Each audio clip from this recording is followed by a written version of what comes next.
Samedi 19 et dimanche 20 février 2022, un séminaire associatif organisé par Cléautiste, le collectif pour la liberté d'expression des autistes, portant sur l'engagement dans l'association, s'est tenu à l'école démocratique de Paris dans le 19e arrondissement, rue Léon Giraud.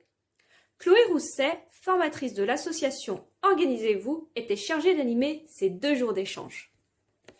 Le lieu est en lui-même symbolique puisque l'école démocratique est un lieu basé sur l'auto-organisation où chacun, enseignant comme élève, possède sa voix.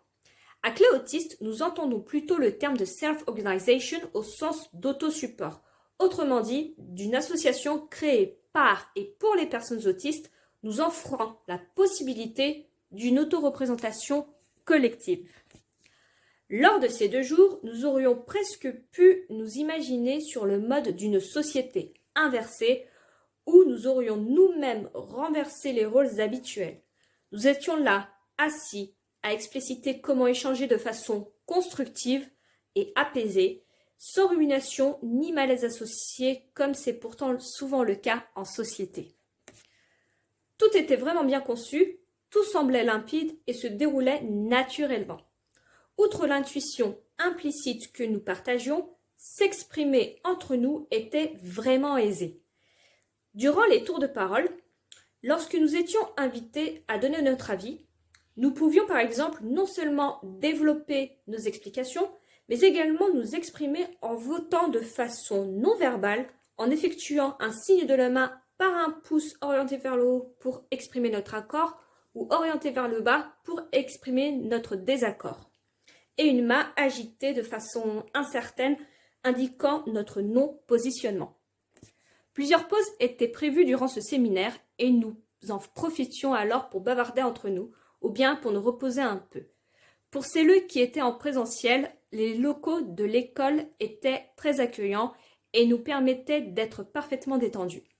Il n'y avait pas de bruit dérangeant, nous pouvions effectuer des pauses et déjeuner au calme dans un respect mutuel de nos hyper- et hyposensibilités. Il y avait un canapé et un tapis, tous deux dans 2 pièces différentes, sur lesquelles nous pouvions nous détendre et nous étendre aussi. L'ambiance était vraiment super. Avec les autres participants et participantes, tout semblait naturel. Nous étions là ensemble et nos différences ne représentaient plus une gêne que nous devions cacher. En fait, tant intérieurement qu'extérieurement, on aurait vraiment dit que nous étions sur la même longueur d'onde. Par exemple, la majorité des personnes présentes dans la salle, ces 2 jours-là, étaient elles aussi concernées ou attirées par les questions de genre. Le dimanche, nous avons discuté à tour de rôle et travaillé également ensemble, assemblés par groupe de travail thématique. Puis nous avons effectué une synthèse de toutes ces suggestions, de toutes ces pistes de réflexion avec l'espoir qu'elles soient utiles à l'association. En voici un aperçu.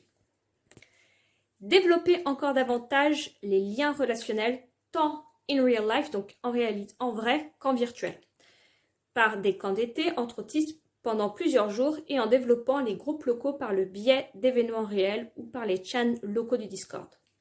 Proposer un accompagnement aux membres sous plusieurs formes, par la pérédance ou par l'autosupport, et accompagner notamment les personnes minorisées au sein de l'association pour l'aide au diagnostic ou au non-diagnostic.